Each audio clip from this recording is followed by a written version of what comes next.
Alright. Ayun. Malapit na. Naka-anim na rack.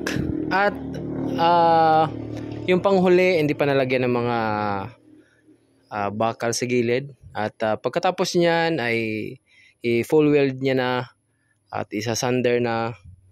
Yun. Pagkatapos lagyan na ng gulong. Alright, diba? Very nice, guys. At panalong-panalo na to.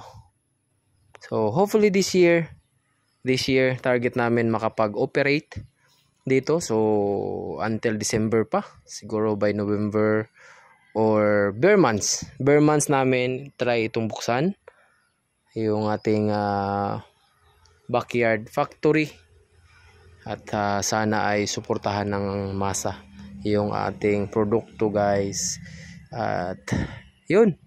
Excited ako dahil makakatulong na naman tayo, makapagbigay na naman tayo ng trabaho sa mga willing at gusto magtrabaho sa ating itinatayong startup company. So welcome yung lahat, guys, na magiging part ng aming growth, ng aming company, at welcome sa aming Team Friends Baker. Maraming salamat sa inyong patuloy na support, guys. No, Luzon, Visayas, and Mindanao.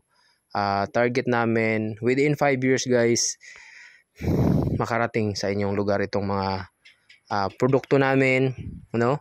So, followers, antay-antay lang kayo. Makapagbenta tayo nationwide nito. At kung pala rin pa ay makapagbenta tayo abroad, no? Makapag-export tayo ng ating mga products. So marami tayong naka-line up ng mga products para sa ating backyard factory, para makapag-employ tayo ng maraming mga kababayan.